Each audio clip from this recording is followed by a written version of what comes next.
The NBA Multiverse, an Oral History, 2025. Once upon a time, before super teams and social media, before podcasts and player empowerment, the NBA was ruled by titans. They were not born from infinity stones or cosmic storms. They were forged in sweat, rivalry, and obsession. At the turn of the millennium, the league's balance of power rested in Los Angeles, a kingdom ruled by two gods who could not share a throne. Shaquille O'Neal, the unstoppable force, a man so dominant he felt like the Hulk in size 22 sneakers. And beside him, a young, brooding prodigy, Kobe Bryant, the dark knight of this universe, equal parts genius and fury. Together, they conquered 3 straight championships. They didn't just win, they crushed worlds. But like Tony Stark and Steve Rogers, ego cracked the bond. Shaq wanted recognition, Kobe wanted legacy, and when titans clash, universes split. Shaq was exiled to Miami, where he would find a young ally named Dwyane Wade, a Spider-Man learning to swing through chaos. Together, they claimed the 2006 title, a reminder that old gods still had fire left. Meanwhile, in the East, another dynasty quietly rose. Tim Duncan, the stoic super soldier of the San Antonio Spurs, was the NBA's Captain America, no flash, no ego, just timeless dominance. With Tony Parker and Manu Ginobili, he built an empire on humility, efficiency, and quiet greatness. Elsewhere, Allen Iverson emerged as the league's iron rebel, undersized, defiant, carrying Philly on his back with nothing but heart and crossovers.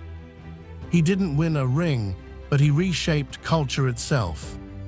And while the Titans ruled, the cosmos whispered of a child born in Akron, a chosen one who might change everything. LeBron James entered the league in 2003, the Iron Man of this universe, a self-made genius building his legend with nothing but faith in his own blueprint. By 2010, the first saga had ended. Shaq was gone, Kobe had avenged his pride with 2 solo titles, and Duncan remained eternal. The Age of Titans had closed, and in the distance, a storm brewed. By 2010, the world had changed. The age of the lone warrior was fading, and a new order was forming, one built on power, alliances, and legacy. In this next saga, the spotlight turned toward one man, LeBron James, the self-proclaimed chosen one. He had tried to lift his hometown Cleveland from the ashes, but even Iron Man needed allies. When he left for Miami, the world split in 2. Fans burned his jerseys. Villains were born in tweets and headlines. In that moment, LeBron became both hero and anti-hero, Tony Stark leaving the cave to build his first suit.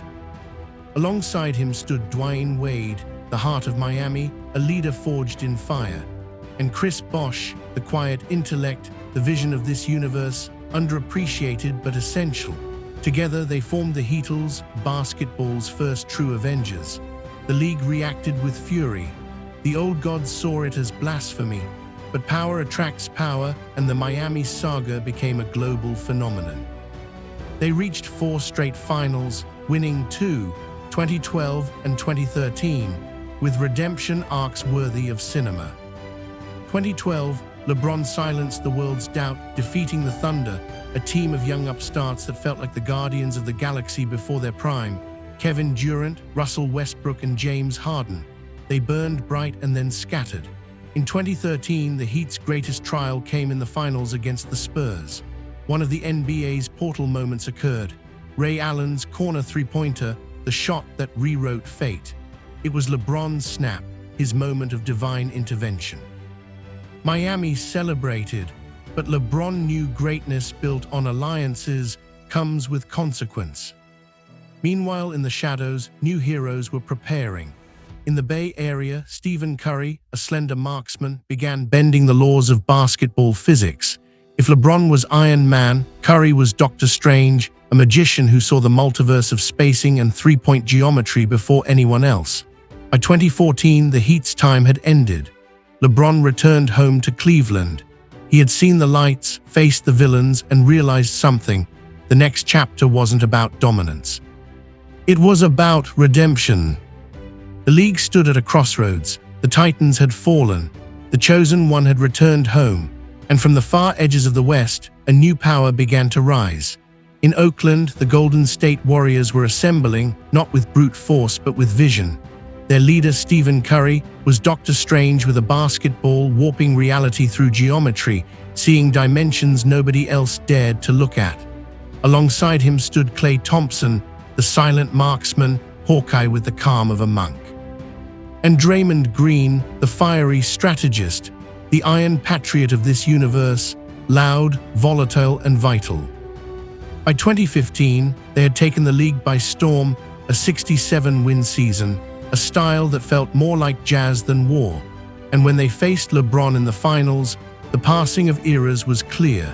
LeBron fought alone, dragging Cleveland like Captain America, standing against Thanos' army, but even heroes fall when destiny shifts. Golden State claimed their first ring.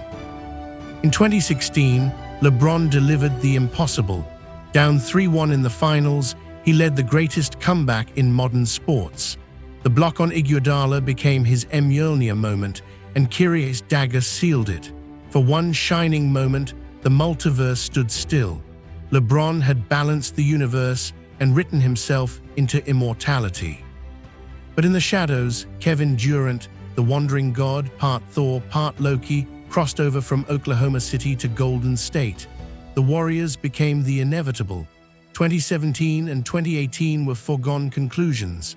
No team could match their power, not even LeBron's Cavaliers. But inside that perfection, fractures began to form. Egos clashed, harmony frayed. In 2019, Kawhi Leonard, the silent assassin, emerged. He dismantled the Warriors' dynasty with robotic precision, taking the Raptors to the promised land. The age of Warriors ended not with a bang, but with silence. Then the multiverse broke. 2020 brought a virus that paused the world, halting the game itself.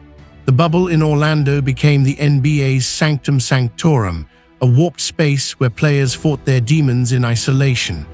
LeBron, now older and wiser, led the Lakers with Anthony Davis like a Wakandan warrior at his side.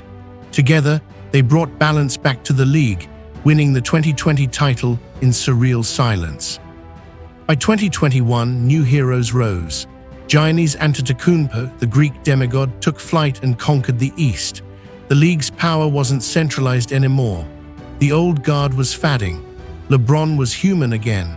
And in the Bay, the Warriors began healing, Curry reloading, and new stars like Luka Doncic, Ja Morant, and Zion Williamson prepared to step into the fight. The multiverse had cracked wide open. The new order emerged. The Warriors resurrected in 2022, defeating the rising Celtics and cementing Curry, Klay, and Draymond as legends. Nikola Jokic, the Joker, quietly dominated in Denver, unstoppable, gentle, inevitable. LeBron reached twilight glory, passing Kareem as all-time scorer. Giannis remained loyal in Milwaukee. Luka, Ja, and others rose, an ensemble cast of equals, each holding a piece of the universe. And in 2024, a new era began. Victor Wembanyama, 7'4", graceful and unprecedented, entered the league part vision, part celestial being. Anthony Edwards, the Spider-Man of this generation, dazzled. Luka Doncic grew restless, mastering magic on the court. Shai Gilgeous-Alexander danced like Moon Knight, unstoppable. Jokic reigned quietly, a god of inevitability. The NBA's power was scattered like infinity stones.